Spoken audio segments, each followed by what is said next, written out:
connect with your hands and bring your focus on your hands. These wonderful tools, parts of our bodies.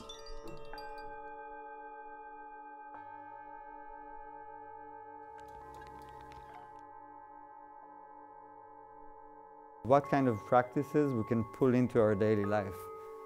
So one of them is an individual practice. So we already need to first look at our list and decide what kind of unintentional practice do I want to let go of. We might be practicing being worried, self-judgment. There's a lot of practice that we're doing repeatedly all the time. So this is unintentional practice. At Kiyumi, we organize psychedelic-assisted programs that are deeply focused on integration and preparation, and we work with a trauma-informed model that also brings a lot of light onto body-centered work and contemplative work and creative processes. We talk a lot about intention before coming to retreats. And many times we forget that the greatest intentions should be put back to life. It's much harder. It's not just holding your intention for a week. It's holding your intention for months, years, decades. Kiyumi is a Hebrew word that means existence. And going away from the definition, what Kiyumi is for me, and I hope for everyone else, is an exploration. Exploration of life, exploration of wonder, of discovery. And it allows us to explore different ways of what existence is.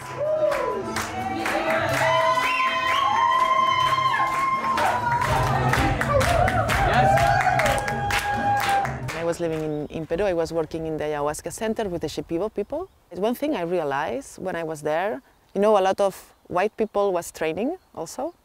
And I realized, like, wow, claro, we have to come here to learn the ways, to learn the technology, because there in Europe, we don't have anyone. There's no, they are dead, and you know that the wisdom was not passed. I mean, so we need to go to other cultures that they have this connection with the natural world, this spiritual connection, this energetic connection with the plants and with the animals. So we learn their technology.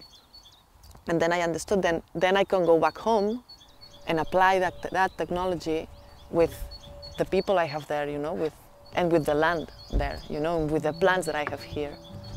So I think one thing that we as Westerners can learn from them is that reconnecting to nature in a new way, you know, because it's not new, it's very old, but in a way that maybe our society has forgotten, you know, and also to find the spirituality in the relationship with nature, you know, and the relationship with the other and with us.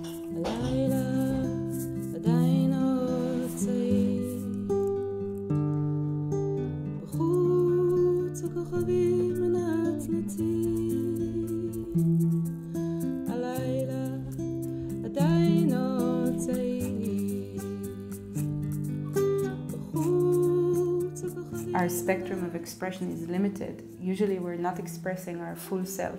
Sound is like very revealing, and this is why for many people it's very embarrassing, because we are taught to close ourselves.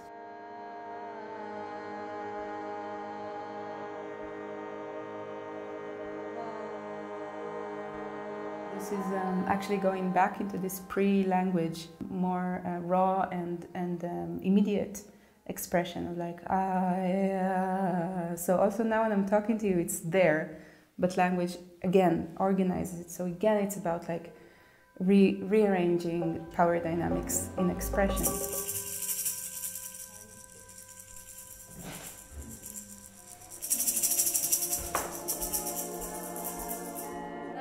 Letting go of variables and long blocks. Yes, great. Just closing our eyes for a moment. And really resting wherever you are right now.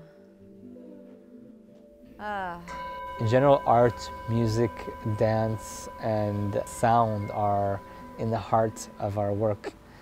Art is about symbols, you know, and creativity. and ayahuasca and mushrooms and plant medicines, they speak the same language than art, and the same language as the unconsciousness, you know, the metaphor, the symbol, the creativity. It's there sometimes that after you have an experience with plant medicine, you can find it difficult to put it in words, and sometimes art can help so much, you know, colors, shapes. Sometimes you are drawing about your experience, and then boom, some insight can come back, you know.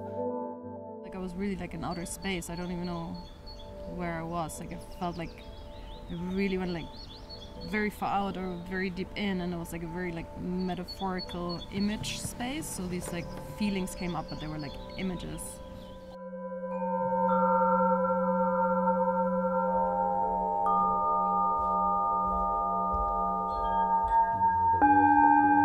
Taking a breath in, and out, out, out, out. Take a hand to the chest or to the belly, just to notice what moves. That's just a good way for people to remember that they have to tune into their body, that they really can relax here. I touch them, they can relax here, they can relax here. I really touch them to anchor them. There are massages and integration days for help people relax. The body is the portal, it's the way to get into that wisdom through the somatic, through the sensorial. That's where we connect to the world, to life. A lot of our work is also inspired and informed by traditional practices like indigenous practices that have a lot of focus on the body and focus through making sound, through singing, through shaking, through working on different parts of the body in order to create deeper release. Meridians are like channels where we have energy, and energy tends to be blocked in specific places in our body. And according to Chinese medicine, this is what creates illnesses or discomfort or anything. With a person, hands on the shoulders, close the eyes or soften the gaze or whatever feels safer and most comfortable. At the beginning, it's on the top of the skull. We can go up to the forehead. We don't go down to the face though. We're a multidisciplinary team of practitioners. We come from quite a diverse range of backgrounds. Some of the team are doctors, psychiatrists, psychotherapists. Others are somatic body workers. And some are coming from the field of art therapy, dance therapy, artists, and voice therapists.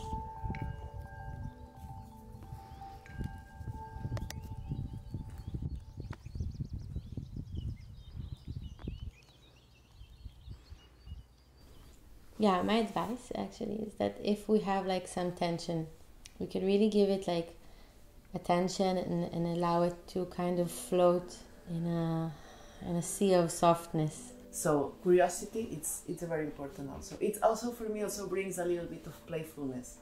Okay, I may need to face something difficult, but let's do it with that curiosity, you know, trusting that I'm safe here. It's a little bit paradoxical to say that because in the moment it's like, oh my God, this is too much, but the remedy is just go with it, no? Going on this path and working with the psychedelics can definitely be challenging, but the beauty of it is that within change and growth and healing, then challenge is a part of the journey, and it can be quite magical to go through it and come out on the other side. This kind of retreats, I think that what you can get, it's much more than the psychedelic experience itself. It's also like the community, it's also like being in nature, of course. It gives you a lot of things like getting away from your daily routine, really go further, and that you are like giving a gift for yourself of plenty of time to work on you. And usually if you go to the clinic, you just go there, receive a treatment, go back to life, and sometimes it's like you lose this kind of integration or getting deeper into the process. For me, ceremonies offer not only the healing of just consuming and being a consumer again of mushrooms, but actually co-creating a space where humans can be humans and can experience pain together and can experience joy together and can experience togetherness together in this very disintegrated society that we live in.